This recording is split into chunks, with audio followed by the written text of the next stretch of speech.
Hello, beautiful, curious souls, and welcome back to Witchy Ways for Modern Days. This is Brittany from Winslow Naturals, and today we are wrapping our arms around all the baby witches out there. Those beginner witches that are just starting their journey, feeling excited, perhaps overwhelmed a little bit.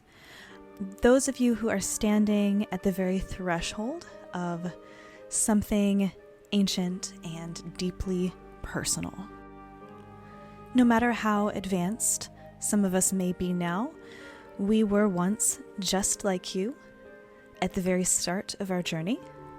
So we are going to hold space for you now. This is your time to shine, and I will give you the most succinct bit of information I can that hopefully does help you to start your journey on an even note and maybe make it a little bit easier than a lot of us had. So we're going to begin with some basics. I will wander into discussing some deeper waters as the episode progresses. So we're going to talk about how to begin, how to trust yourself, some daily work you can do as you are gently starting to grow your craft and take one spiritual step at a time. So I invite you to settle in with me, light a candle if it feels right to you, wrap yourself in a blanket, get a nice cup of tea, and let's begin. So first, I want you to remember this always. Witchcraft is not about what you own. It is about what you are. The tools, the herbs, the stones, all of these things are companions. They are lovely companions, but they are companions nonetheless. Your will, your breath, your spirit, your imagination, your vibrancy, these are your first and your most powerful tools, and they always will be.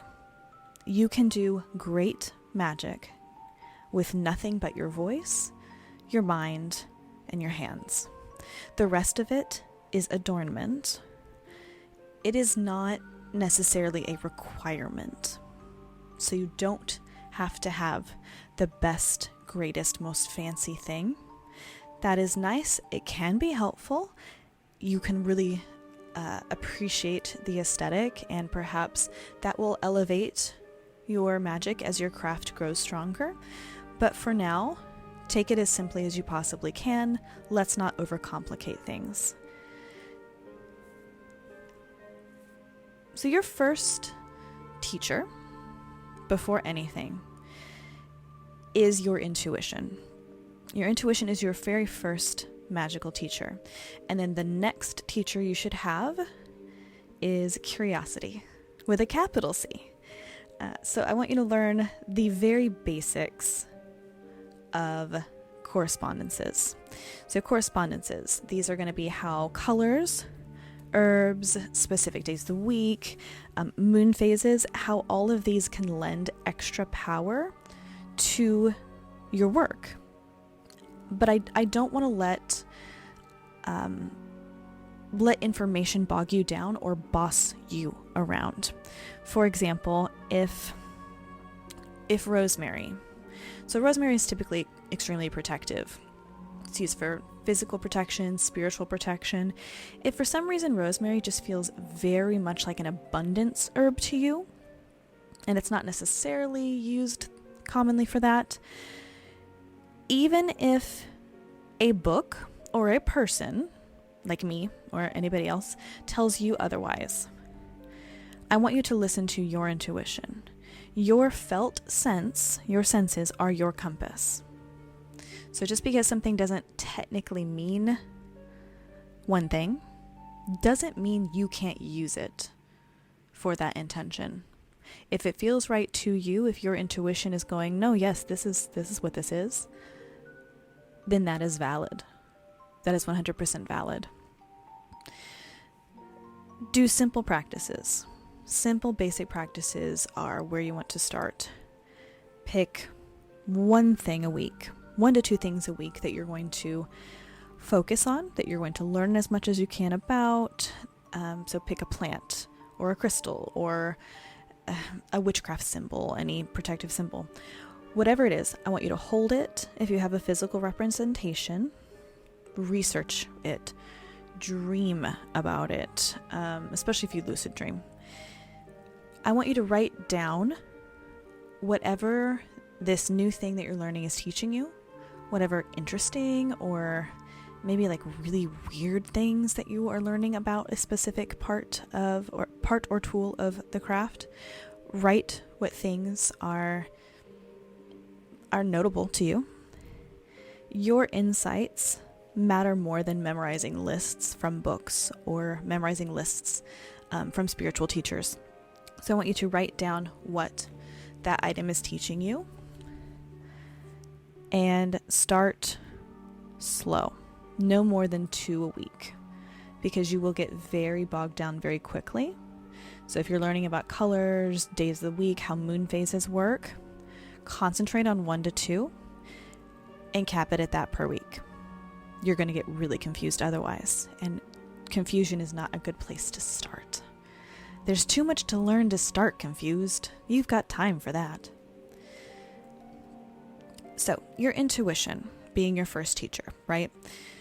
Books are wonderful. Teachers are wonderful. Podcasts like this one, I hope, are helpful. But your most important teacher is actually you in this.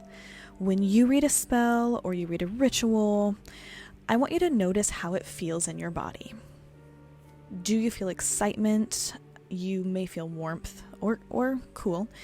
Does it feel right? Is there a sense of rightness?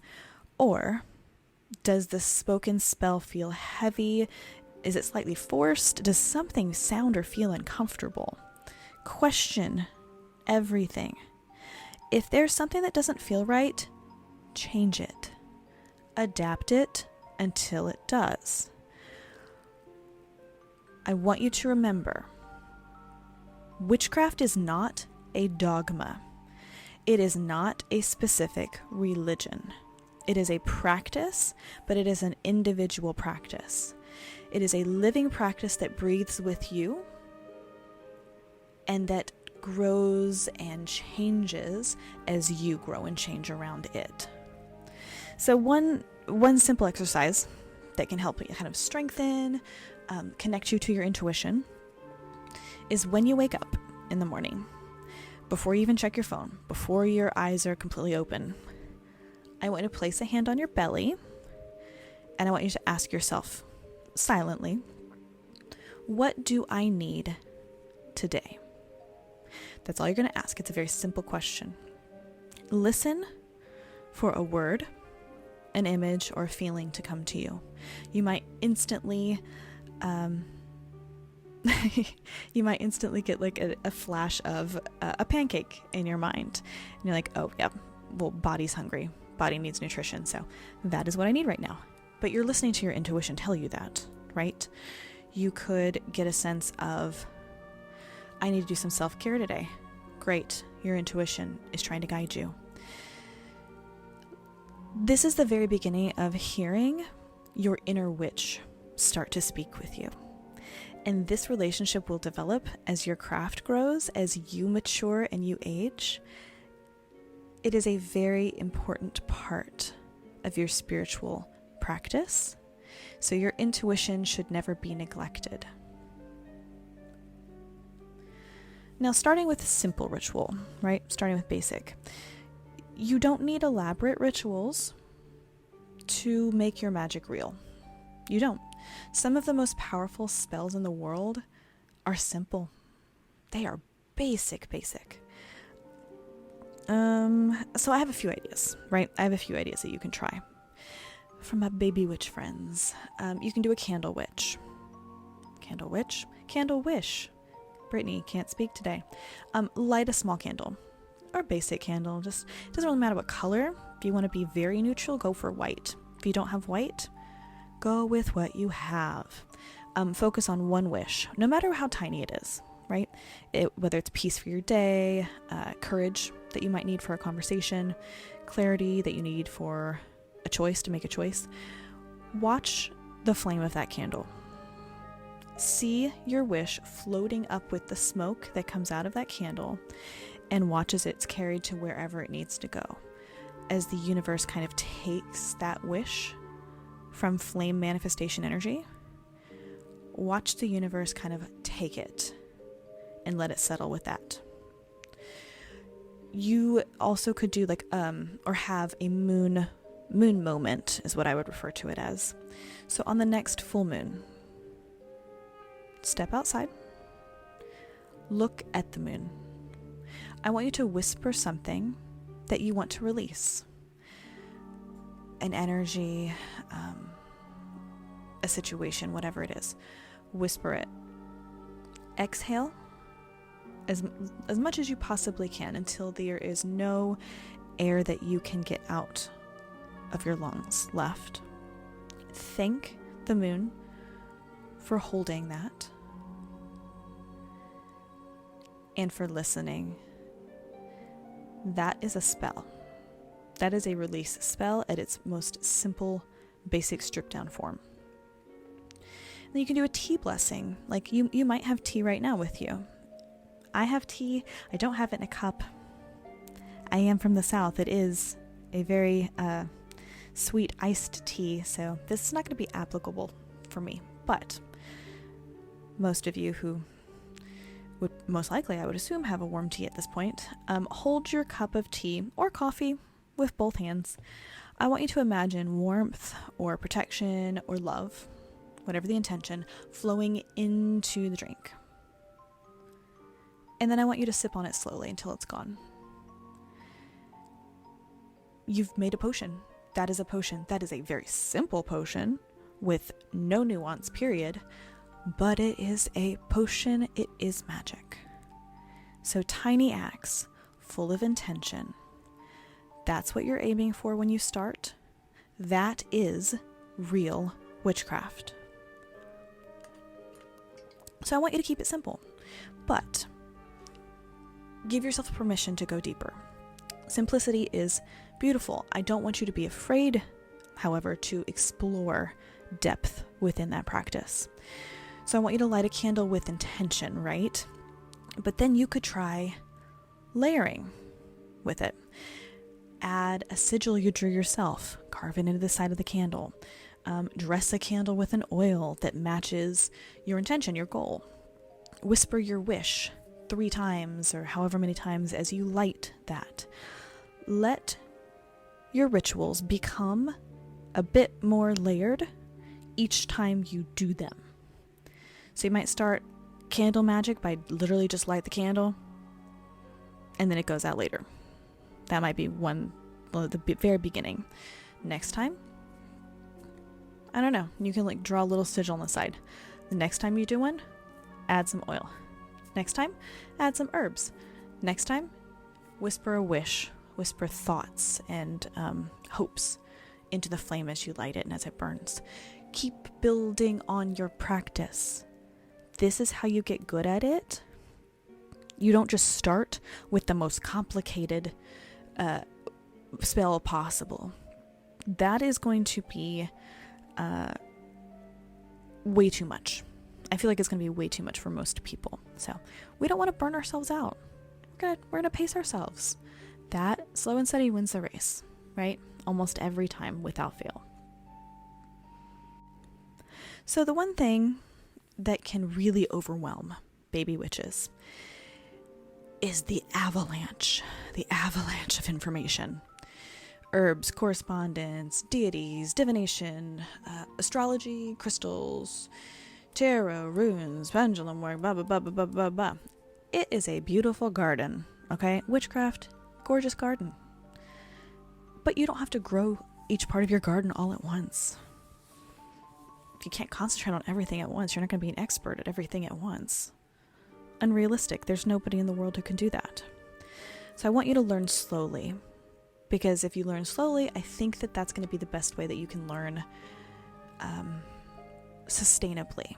Like you can keep the momentum going on your progress. So pick maybe 1 or 2 things a week, again, that call to you. Learn all about them. You could start with phases of the moon if you really like the idea of working with the moon. Or herbs. If you're like, hey, the easiest thing I've got right now, like I've got basil in my kitchen. I could learn about basil this week. Great, do that. You could even be pulling like a tarot or an oracle card a day, kind of working with that energy. It may or may not be a bit advanced for some people because tarot and oracle is a whole other beast in itself, but that is a possibility. Now, one part of witchcraft that gets really confusing for people who don't practice, and I guess for some people who do practice still get confused on this, that's understandable. There is no judgment here. I am not judging you at all. A book of shadows or a grimoire, right? Grimoire is typically going to be the traditional term. Book of shadows, that's going to be more geared towards people who identify as Wiccans. But in modern witchcraft, a lot of people use these terms interchangeably. So whatever works for you. For my personal preference, I'm going to be using the term grimoire. So when I say that, I do mean a book of shadows, if that's the terminology you prefer. So a grimoire is way more than a list or a scrapbook full of spells. I want you to think of a grimoire as your personal story as a witch. Make notes in it. Keep it as a journal. It can be a simple notebook. This can be a basic looking notebook, right guys? Go to the drugstore, get a college ruled notebook, done. Super simple, basic, easy. You could get something very expensive off of Etsy with like tea stained paper and beautiful leather. That's also fine. That's also fine. I'm guilty of both of these things. I've had many different iterations of grimoires over the years for different things in different times of my life. Whatever works for you. One is not better than the other. It really isn't. I want you to write down everything that you do in your craft. Write down what you try, what you feel, what works, what doesn't. Over time, these grimoires become your personal magic manuals. They are filled with your lived experiences as a witch, and that is priceless information. Write down your dreams. Record what you try, so aka like the dates that you're doing a specific spell on, how somehow that's like changed the dynamic of it a bit. Record moon phases, the weather at the time, what parts worked and maybe what wording you don't think did anything. Make your grimoire messy. Allow it to be messy. It doesn't have to be beautiful with gorgeous penmanship and da-da-da-da. It doesn't have to be like that. Yes, I can agree. We like the aesthetic. A lot of people like the aesthetic. I'm all for it. If my grimoire could look like the Book of Shadows from the series Charmed, the original, obviously, not the reboot. Do not get me started on the reboot. If my grimoire could look like the Book of Shadows from Charmed, I would be the happiest witch in the universe. I'd be so happy. I would be so happy and pleased. It does not look like that.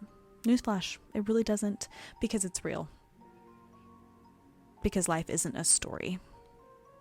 What's written is my story. But stories are messy.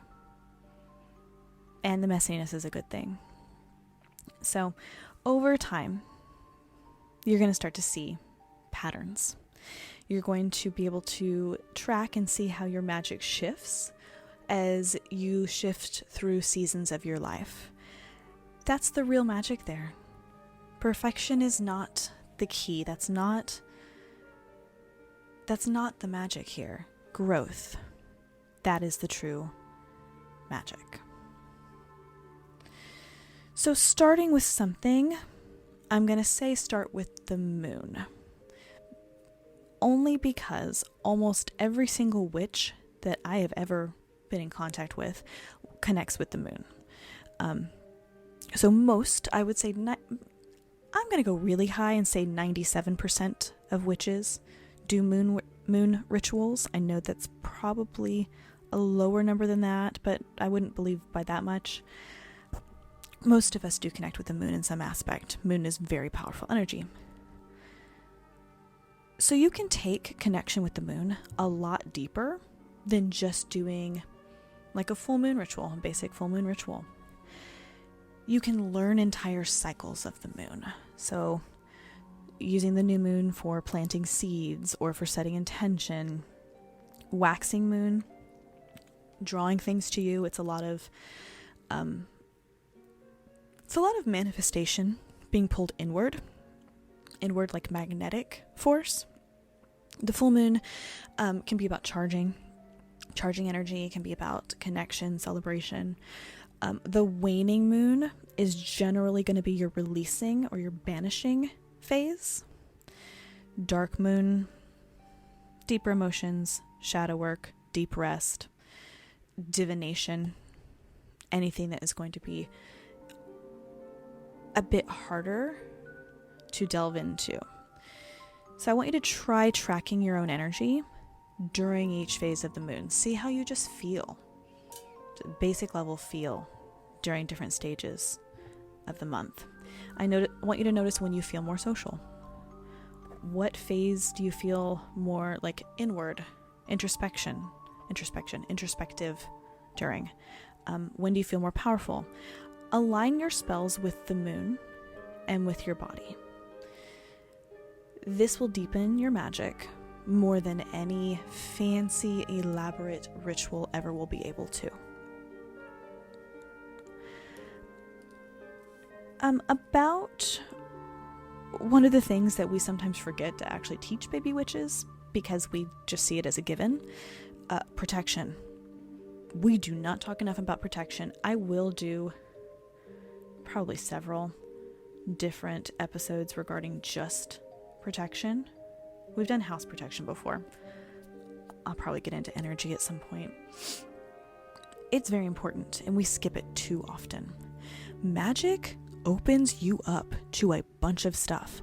It's beautiful, but you really need to be able to guard your energy too. Let's just start very simple. I'm going to give you something basic. Wash your hands after you do a ritual.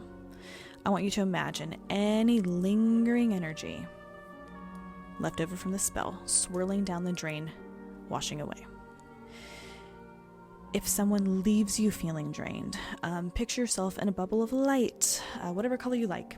See it repelling anything from you that doesn't belong to you, like any light coming at you that doesn't look or feel like yours.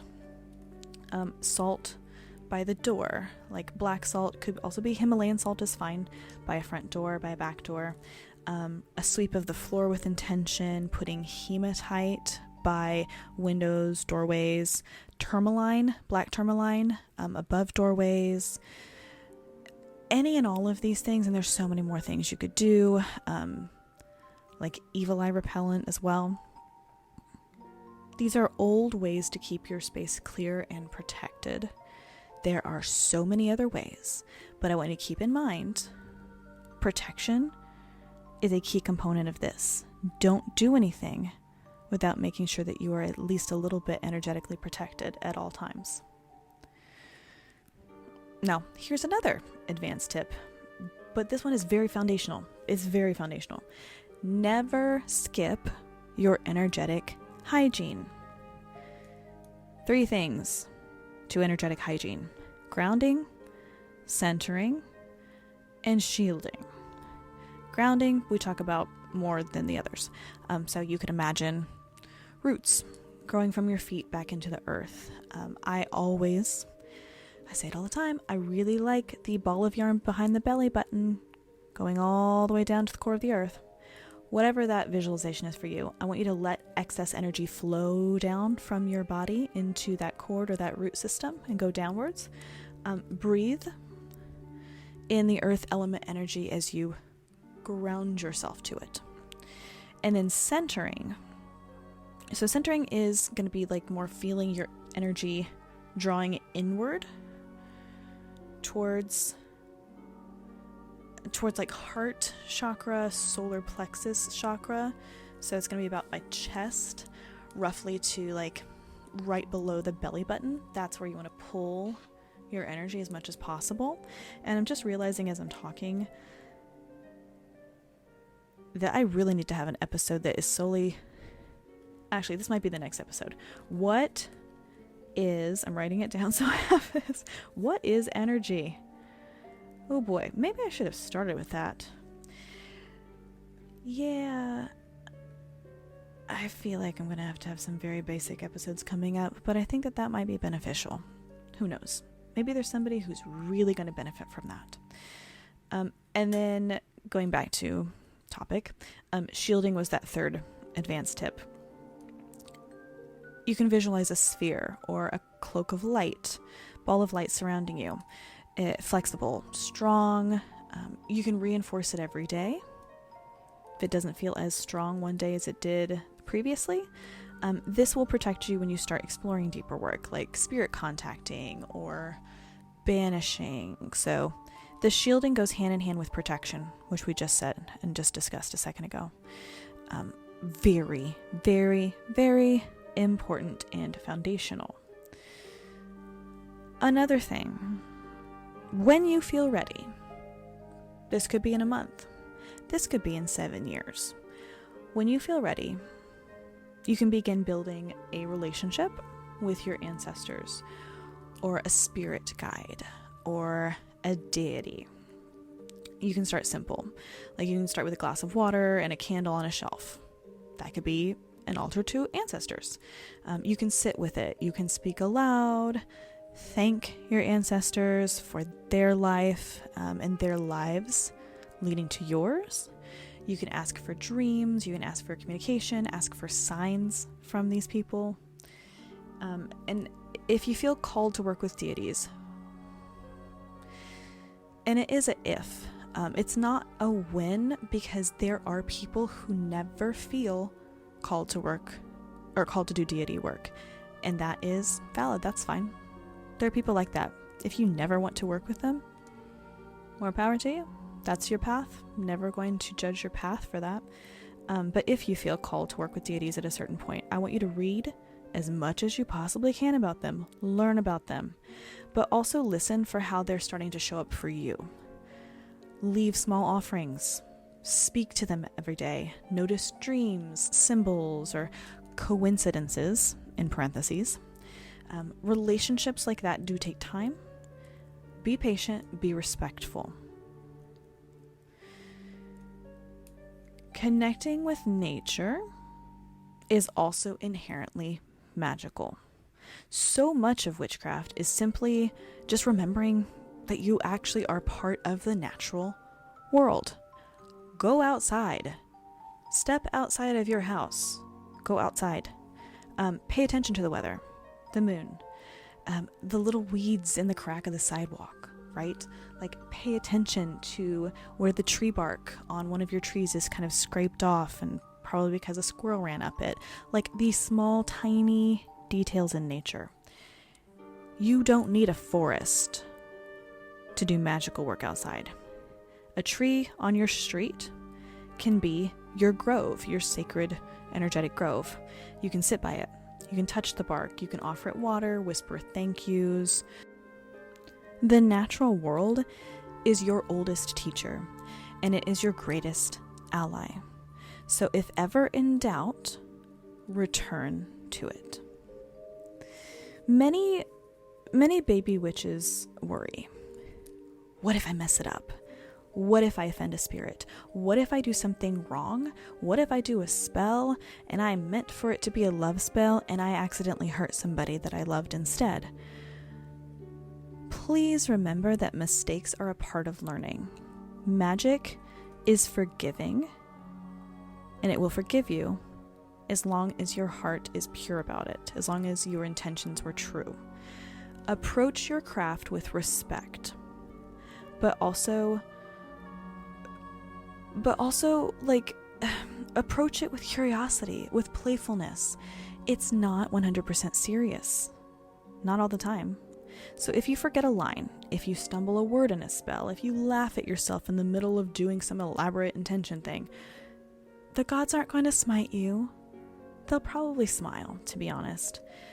They have watched humans stumble through spells for thousands of years. So the real wrong, quote unquote wrong, is only when you give up your own voice to copy someone else's blindly. You are your own magic. Always adapt to what works for you.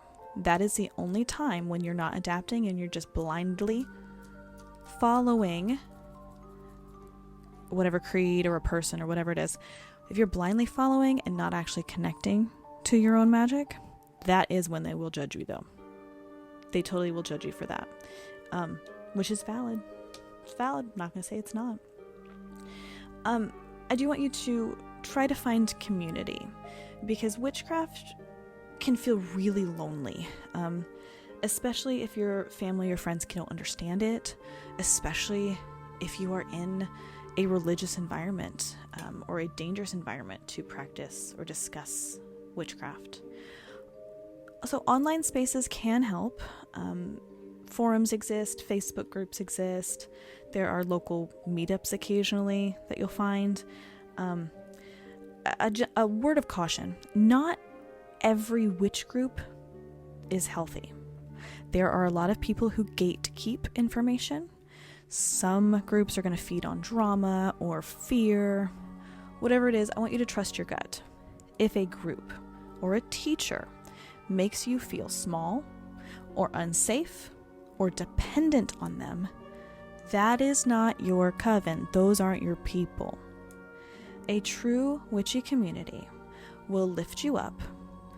They will remind you of your own power, and they will never, ever demand your loyalty at the cost of your witchy freedom. Something else you could do is practice your divination on a regular basis. This could be very simple: a daily card pull, daily rune, or even a simple pendulum work. Divination strengthens your intuition like exercising a muscle. Don't just memorize meanings of these things. Ask your tools questions. Journal. Write in your grimoires what you feel, not just what the tarot guidebook is telling you it says. Over time, your decks, your runes will develop a personal language with you. That's why you can have people who read tarot both individually for 20 years, but when they pull a card, a specific card, it means something slightly or completely different to both of those people, because they over time have developed a language that they understand from their cards that is not necessarily going to be able to be translated or spoken by any other spiritual practitioner. So an advanced part of this kind of practice is after you do a tarot reading, or even if after just a basic pull, one card pull, note down what you drew. Write it down. I always, without fail, will take a quick photo on my phone. In particular, after I do personal pulls. If I'm doing a personal tarot pull or reading, I will make sure I document how all cards landed and what they looked like. Then I want you to revisit the situation a week later. Revisit those same cards a week later. Did any of it come true? Revisit it in a month. Do you see this with new eyes? How did it play out differently than you expected, than you read or thought based on the cards you pulled? This will help you to become not just a reader, because if people who read tarot cards are very different from people who interpret tarot cards. It's why I hesitate to tell people that I am a tarot reader. I'm definitely more of an energetic interpreter, and that's what most people are going to try to make sure they say, because interpreter means that you're actually having to take the energy and translate it in a way that will make sense to the person that you are reading. A reader is going by guidebook. There is a distinct difference. Now, as you grow in your practice, you are going to notice that reading other people's spells, doing other people's spells, can only take you so far.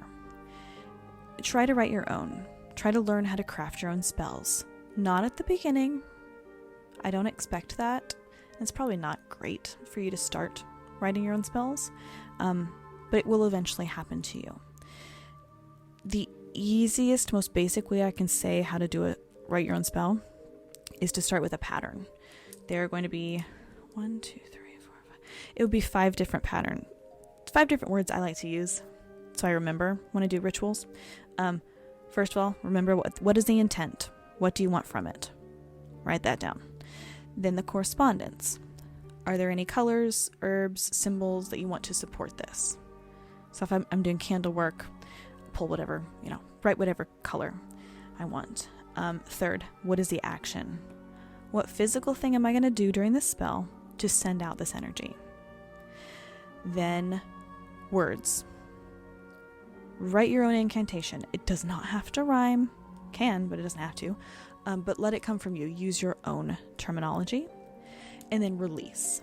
How are you going to actually release the spell into the world? With smoke, breath, burying the spell, burning the spell.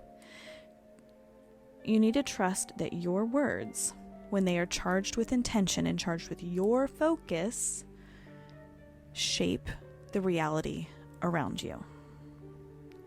So I want you to remember, most of all, that your everyday life, the life that you live on a day-to-day basis, is already inherently magic. You don't have to live in a misty forest or have an Instagram perfect altar. Witchcraft happens in your kitchen, happens in the shower, happens in the car. You bless your home when you sweep it with love and protective intention. You're casting a spell when you speak or you think kindly as you look at your reflection in the mirror. You're weaving magic whenever you set any intention for your day. There's no separation between your day and magic. No separation. They are one in the same. Magic is not somewhere else. It lives here. It is in your breath. It's in your hands. It is in your heart. Your magic is not being conjured by you. Your magic is you. That's what we say sometimes. At work, it's I am the spell. Literally, that is what it means. You are the magic. The magic lives within you. It is in every single beat of that heart of yours. More advanced witches know, because it kind of gets ingrained into our brains, that the most powerful of magic is usually woven into the most ordinary of days. So continue to stir your tea clockwise if you're trying to draw blessings in. You're trying to banish stressful things. Counterclockwise. Trace sigils on the mirror with oil for confidence or whatever the intention oil is. Enchant your keys for safe travels. Breathe intention into the water as you shower to cleanse your aura or to release emotion back down the drain. This entire thing, this life, this living breath, this is the heart of living witchcraft. Your life is your spell.